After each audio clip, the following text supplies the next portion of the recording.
Hey guys, I wanted to make this video today because I've noticed a lot of parents are just unleashing their kids onto phones like it's nothing, and they don't acknowledge how powerful these things are. It's like handing your kid a chainsaw and then letting them play with it unsupervised. I know you think I'm being melodramatic, but be honest, what's your screen time look like on your phone? And you're a fully developed adult. How's a kid going to stand up to that? Like, would you show your suggestions? Would you post your screen time on social media? What's the algorithm feeding you? I'm sure it's just church stuff, right? No, it's always a better looking person than you telling you your own lizard brain opinion back to you while embellishing the flaws of your perceived enemy. No, it's not that. It's just cute cat reels, right? So imagine what it's going to do to your kids. It's going to plant whatever idea in the kid's head that's going to make that stock line rise. My point is this. It's on us to teach our kids how to think. Kids' minds are hungry. They're chomping at the bit for discovery. Everything is novel and new and exciting. And it's annoying, let's be honest, it's annoying. It's like an overactive beagle that won't stop barking or begging for you to take it on a walk. So, you see, the phone works like a sedative. A pacifier, if you will. Plug that kid into the matrix so mommy can take a nap.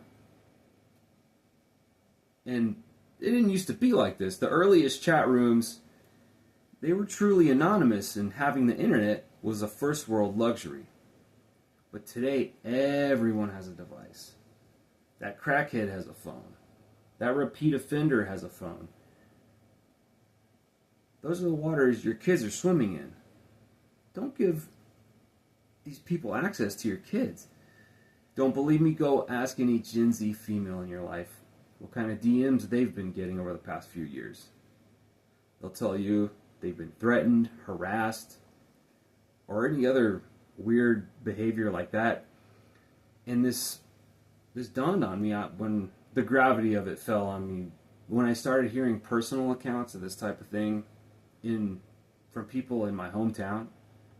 So it's not just something you hear about anymore. It's happening in real life. And then, the kids have phones and their eyes are glued to the screen and they're binging this content, shows that are made for kids, inviting them to consider their sexual orientation or what gender they are. It's just obviously not. It's just wrong for children. Come on. And the children, I feel like Maud Flanders here. But it's not the 90s anymore, millennials. This isn't a game of hacky sack, okay? We're not playing Pogs. This is a 4D chess game played for your kids' minds, okay? I know it's not easy. I acknowledge that. It takes tremendous dedication to take an active role in your kids' development. But I can tell you firsthand, the schools are not educating your kids. I can already hear it. I know so-and-so that's a great teacher. They've changed lives. But just because you know a good teacher, that doesn't change the fact that for every great teacher, there's like 12 of them that are just collecting a check and benefits, and they're just basically babysitters. They're serving in no greater capacity than like a proctor. These jobs are closer to a prison guard type position than educators. Do you know how easy it is to get a teaching degree? The classes are cake. Participation alone gets you an A. The curriculum is so Mickey Mouse. They should be embarrassed. The bar is so low for the teachers, and the bar is so low for the kids. Don't expect the public schools to educate your children, let alone teach them how to be a leader. They're taught to be like drones. It's on you to teach your kids how to think like leaders, not cogs in a wheel passively consuming and having a device regurgitate an answer, or doing endless crossword puzzles every day. The kids are so fatigued by this pointless busy work. It's not preparing them for life in the real world. We don't need more corporate employees. We need leaders. These kids are all praised by default. Don't just default to praising your children for how great they are.